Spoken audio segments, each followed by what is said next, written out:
E aí, justamente, né, ele vai falar de algumas questões nessa de relacionamento, né, para finalizar essa parte, do paciente com a equipe, né, que é a diferença entre a demanda de atendimento e a solicitação de atendimento. O que acontece? A demanda ela é um estado psicológico da pessoa para receber aquele atendimento. Então, ela vai conseguir fazer algum tipo de elaboração, aquilo ali vai ser alguma coisa produtiva para ela, vai ser alguma coisa que ela realmente precisa. E quando tem demanda, você consegue atender a pessoa em qualquer lugar, de qualquer forma, porque isso não é uma questão. Só que a solicitação, às vezes, é quando a equipe tem alguma questão, quando as pessoas acham que tem algum problema, e aí as pessoas pedem para você ir atender. Às vezes, calha de realmente você chegar lá e o paciente ter demanda. Às vezes, não. Então, é justamente esse processo que ele está falando e que ele vai diferenciar, né? E um outro ponto também, que é importante na questão da transferência, esse último eixo, é o da realidade da instituição. É você entender que a instituição também atravessa a forma como o paciente reage, né?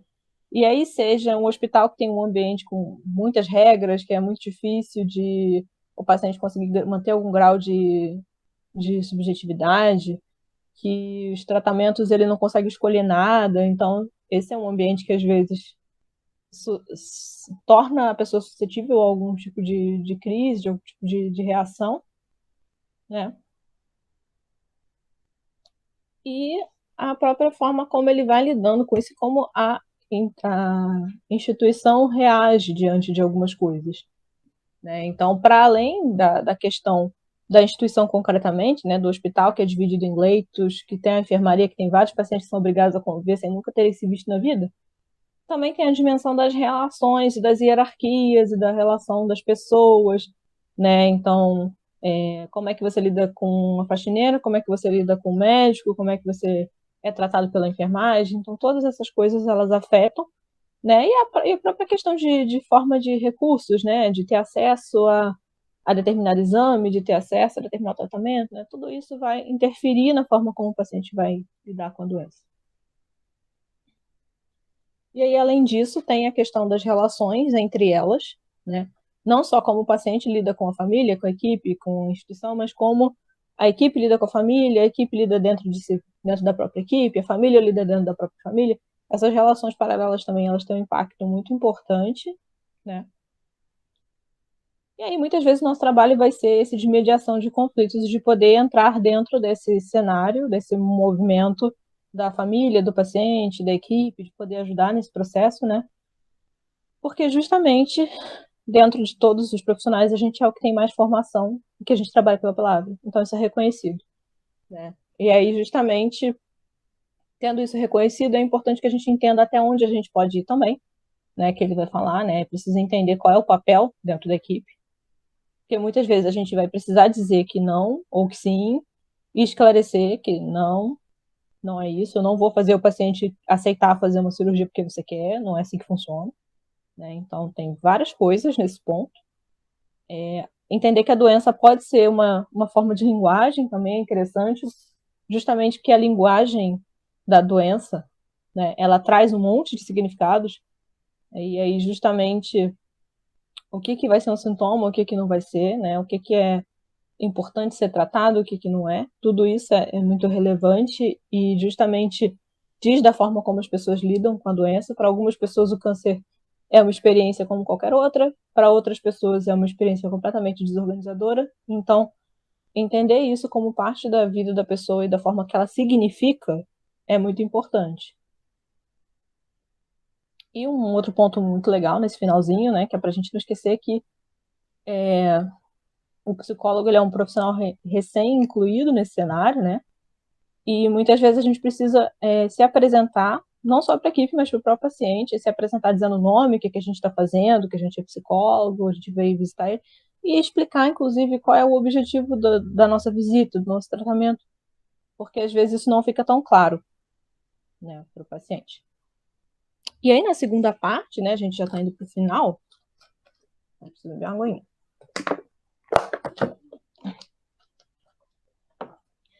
É a ideia da terapia em si, né, a nossa terapêutica, a forma como a gente age. Ele lista 34, sendo que as 3 primeiras são escutar, escutar, escutar, que é para vocês entenderem que escutar é muito importante, tá? E justamente dessas 34, eu selecionei algumas que eu acho que são mais relevantes pensando no INCA, tá? Na apostila tem todas elas, vocês podem ler com calma, não se preocupem que eu não tirei de lá. Só nos slides, para a gente não gastar muito tempo, eu foquei mais nas que são mais úteis para o trabalho na oncologia, tá bom? E aí, justamente, entender que nesse capítulo ele vai retomar várias coisas do anterior, porque justamente ele vai ensinar estratégias e técnicas para você atender pacientes em determinadas situações. Então, ele vai falar de coisas lá atrás, nessa. Aí você vai ver, por exemplo, 6, cadê? 9, 10, 11, 12 são os enfrentamentos que ele falou no eixo 1. Né? E aí você vai vendo. Tem vários tipos de exemplo aí, de coisas que vão se repetindo.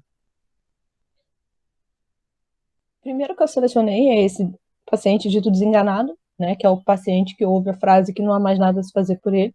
Essa é uma frase, infelizmente, comum na oncologia, apesar da gente saber que não é verdade, que não se tem mais nada para se fazer. Né? Ao contrário, a gente tem bastante coisa para fazer. Talvez modificar a doença não seja possível, mas tratar sempre será possível. E aí, justamente, a ideia é que, no caso da psicologia, que a gente não trabalha com esse conceito de cura, né, no sentido médico, nem que a gente vai ficar preocupado com um prognóstico, no sentido mais de um prazo, digamos assim, de tempo, a ideia é que justamente a gente vai trabalhar com o desejo e com a subjetividade do paciente. Então, enquanto ele estiver interessado, enquanto a vida dele tiver sentido, existe trabalho. E se não tiver, a gente ajuda a poder tentar ressignificar alguma coisa.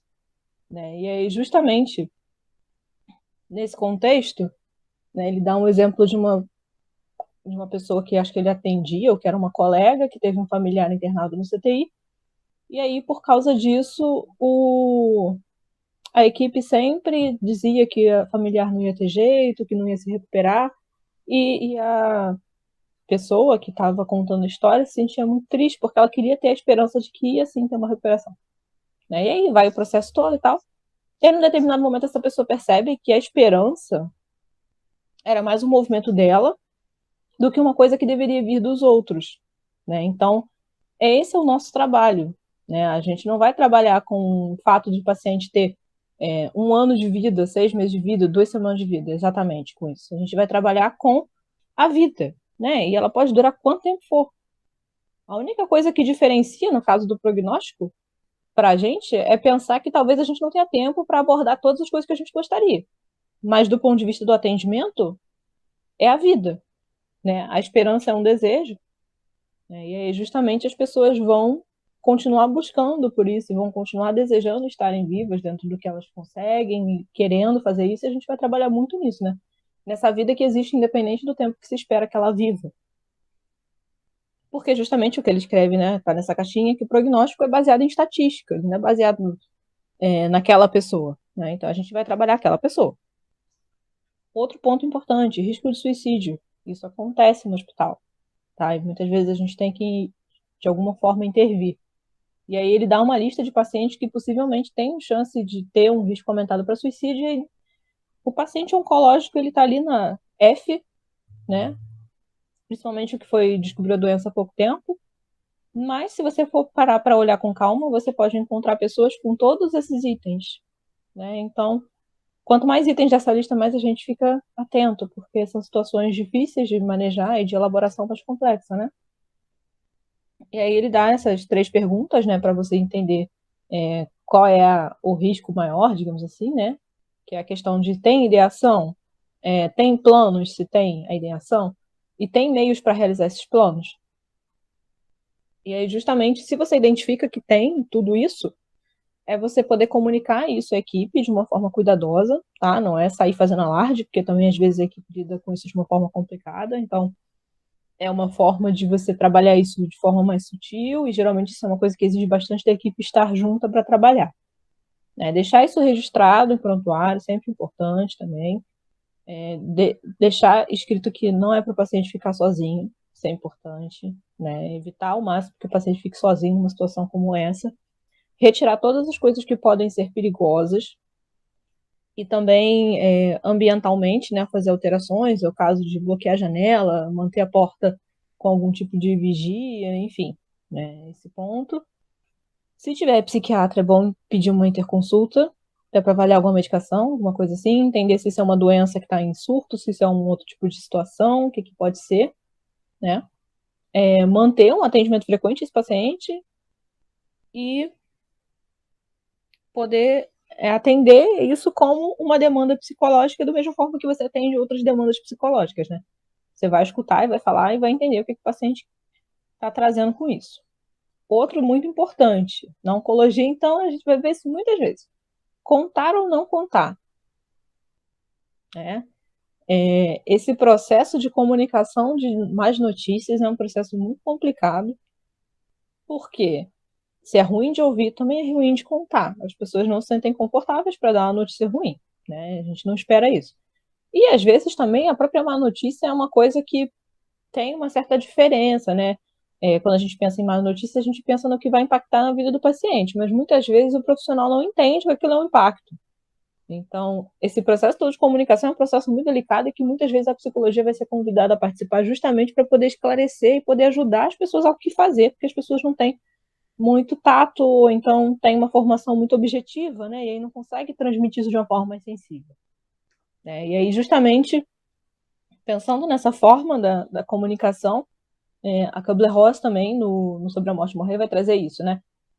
O problema não é contar ou não contar. O problema é a forma como se conta, é a forma como se fala, né? Porque justamente a maior parte dos pacientes quer saber o que está acontecendo, eles querem os detalhes, eles querem entender, e fica assim numa expectativa de que, mas se eu contar ele vai ficar deprimido e vai morrer mais rápido. Porque se ele souber, ele não vai mais comer. Enfim, né? O paciente, a família e a equipe às vezes ficam no medo dos efeitos disso, né? Quando na verdade o que mobiliza mais a pessoa é justamente a forma como você vai contar as coisas, né? E não em si a informação. E justamente poder entender que os pacientes eles vão dar pistas de como eles querem saber e do que eles querem saber. Tem paciente que fala claramente que não quer saber, tem paciente que fala claramente que quer saber tudo. Tem pacientes que são mais sutis, né? Então a gente vai estar sempre olhando isso, né? E essa ideia de que, não vamos falar direto com ele, como se o paciente não fosse perceber, né? Isso acontece com crianças, principalmente, mas com adultos também, principalmente adultos idosos, né? E aí você vê que as pessoas agem como se o paciente fosse incapaz de perceber que o comportamento de todo mundo mudou, né? O paciente que nunca recebeu visita começa a receber um monte de visita. Ele vê que o médico fica um tempão conversando com a família fora do quarto sem ele ouvir. O que está acontecendo? Ele começa a deduzir que está acontecendo alguma coisa grave, né? Ele não vai achar que está tudo bem. E é justamente essa percepção que muitas vezes passa batido, né? E também fala, né, do que além do como se diz, pensar que esse como envolve várias coisas, né? É a informação em si, a sensibilidade que você vai ter para dar certas notícias que realmente são muito negativas, mas é um ambiente que seja tranquilo, que a pessoa se sinta acolhida, né? Que não seja tipo no meio de um negócio com um monte de barulho, com um monte de gente passando, que ela não consegue se concentrar naquilo. O próprio profissional, né? Ele tem que mostrar que ele está ali disponível, não é a pessoa que está falando com você olhando no relógio, caramba, já está acabando o tempo, sabe? Não, não é essa situação que se deseja, né? Então tem que ser um ambiente tranquilo, uma coisa acolhedora, sensível, que o paciente possa expressar os seus sentimentos, que ele possa se sentir acolhido nos seus sentimentos, e que o mais importante é que o paciente saiba que porque não é porque você está dizendo isso que você está abandonando ele, que você está dizendo que ele nunca mais vai ter assistência, né? É poder garantir ao paciente que ele vai ter o tratamento, né? Então vai falar, a gente chegou num ponto em que não vai poder mais chegar num tratamento que a sua doença vai ser curada, mas a gente vai te oferecer isso, isso e isso, que vai ser assim, assim, assado, e não, né? Poder explicar esse processo e mostrar para o paciente que ele não vai ficar sozinho aí, se, tipo, você vai morrer, se vira aí. Não é isso que vai acontecer, né? O importante é que isso não seja dessa forma.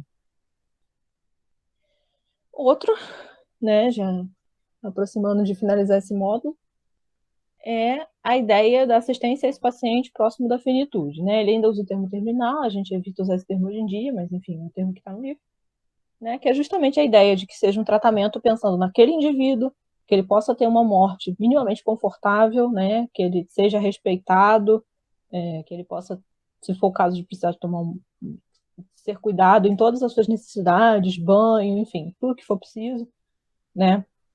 Entender esses processos emocionais que às vezes o paciente passa, né? Às vezes parece que ele está deprimido, às vezes ele está numa sensação de um processo de desligamento, digamos assim, poder diferenciar isso de um quadro de depressão de fato, né? O alívio de sintomas, e principalmente o alívio da dor, o suporte a essa família, poder orientar as pessoas, em especial com crianças, né? Muitas vezes se quer tirar as crianças desse momento, e aí tem crianças que desejam visitar, tem familiares que desejam receber visita de criança, então é importante que a gente cuide disso. A garantia de um não abandono, né? Isso se dá muito porque muitas vezes o paciente percebe que com que ele vai avançando na doença, as pessoas vão cada vez indo menos vê-lo, né? Então, é justamente que a gente possa não fazer isso, né? De estar presente.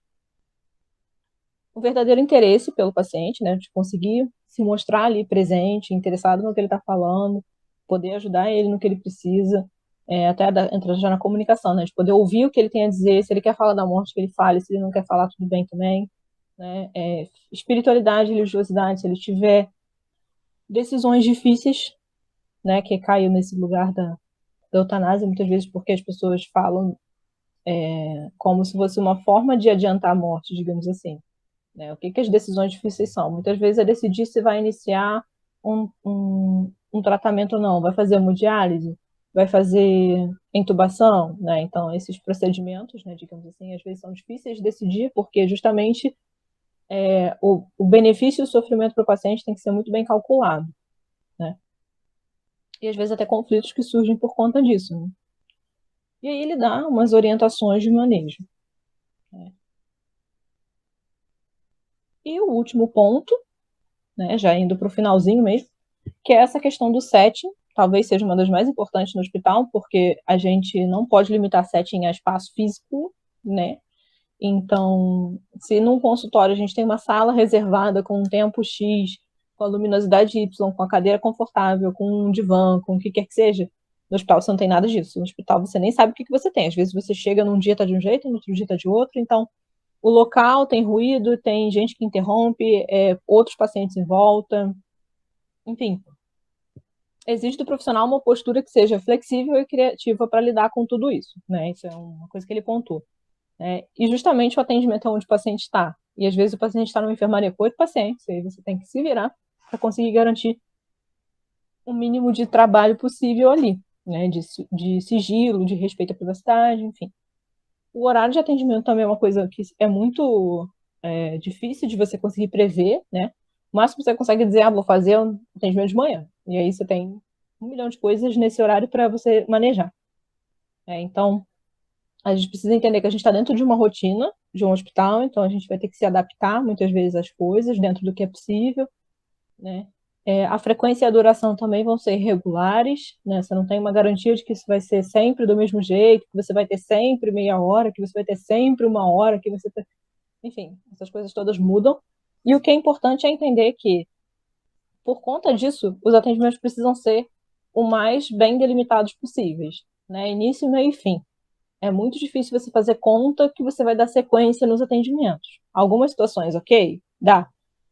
Mas o ideal é que você consiga fazer um processo em que aquilo ali se encerre nele mesmo. Até mesmo para o manejo dos sintomas que estão ali. E aí, justamente, o que ele ressalta é isso, né? Que se você está nesse objetivo, você não vai fazer uma psicoterapia prolongada de consultório, aquela coisa que o paciente volta toda semana e você faz, não. Né, o que você vai fazer é um processo de ajudar o paciente a lidar com a doença, trabalhando com questões emocionais relativas à vida dele, e é isso. E aí, a última imagem que ele usa nessa parte, né, que é a questão da postura do profissional, que é justamente no meio desse cenário caótico, dessa coisa toda difícil, a gente vai estar como se estivesse no olho do furacão. Né? Você entra no meio do caos, você entra no meio da confusão, da rotina hospitalar, daquela ansiedade toda que o paciente está, mas você vai estar uma experiência interna que você vai desenvolvendo com o tempo de se sentir tranquilo, de você conseguir racionalizar todas as coisas que você precisa, de você estar centrado para poder ajudar o paciente. E por que é importante isso? Porque às vezes a situação do paciente, da família, é uma situação muito angustiante, muito ansiogênica, né? Se você vai despreparado, você acaba mergulhado nessa ansiedade. E a ideia é justamente o contrário, que você consiga transmitir algum tipo de tranquilidade.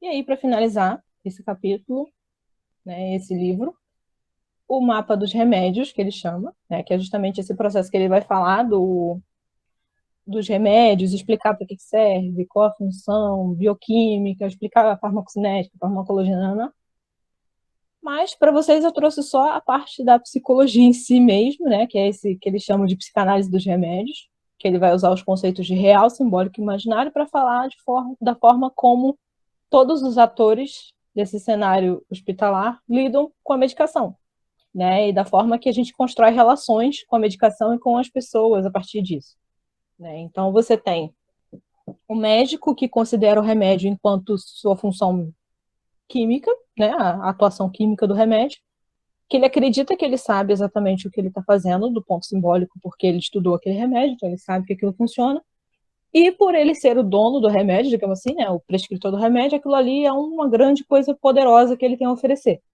E aí, justamente, diferente de outros profissionais que talvez não ofereçam um remédio, né, ele tem esse grande poder. Justamente, e o paciente vai mais ou menos desse mesmo raciocínio, né, ele, no campo do real, é a ação química do remédio no paciente, ele não tem muito controle sobre essa parte, né, como a medicação altera o corpo dele, mas simbolicamente esse remédio pode ser a fala, é a forma como ele fala do remédio, a forma como ele se relaciona com o remédio, e a gente pode ver isso até mesmo na questão do efeito placebo, né, de você ter um significado para o remédio que traz algum tipo de efeito junto, né, para além da interferência química. E do ponto de vista imaginário, é essa coisa de ver o remédio como a solução do problema, como uma coisa mágica, né? Tipo, tomei o remédio, já vou melhorar, já está garantido. Né? E aí, quando ele vai falar do psicólogo, ele menciona a questão de que no campo do real a gente talvez não tenha nada de muito para mostrar, digamos assim, né? Você não vai ver o trabalho acontecendo no sentido de ver o que está acontecendo na hora que ele acontece. Mas, ao mesmo tempo, o trabalho do psicólogo pela fala, ele é muito potente, que a palavra se torna um remédio. Não é um remédio, um comprimido, é a fala enquanto uma coisa que tem um poder de tratamento. E aí, justamente por não estar nessa coisa que é tão visível assim, ele traz uma certa sensação de impotência que alguns profissionais vão apresentar, que a gente vai apresentar, porque justamente a gente não tem um remédio para curar os problemas, a gente não tem uma solução, a gente não tem um comprimido que deixe as pessoas de uma forma diferente, né? Então, às vezes no imaginário rola também essa sensação de uma certa, tô de fora desse campo, né? O médico tem o remédio e eu tenho a palavra, e às vezes a palavra parece que não é muita coisa, né? Quando na verdade é. Mas enfim, isso pode acontecer. E do ponto de vista da cultura, o remédio ele é uma coisa, um produto da sociedade a ser comercializado, né? E é tratado como uma coisa que deve ser vendida até, né? No sentido de estimulado a ser vendido. E você tem no simbólico esse campo de informação, né? Cada vez mais se produz informações, informações, informações sobre o remédio. E ao mesmo tempo você cria uma medicalização da sociedade, né, que é essa fantasia de que todas as situações têm um remédio específico. Então, se você está triste, você toma isso, se você está alegre demais, você toma isso, se você está agitado, você faz isso.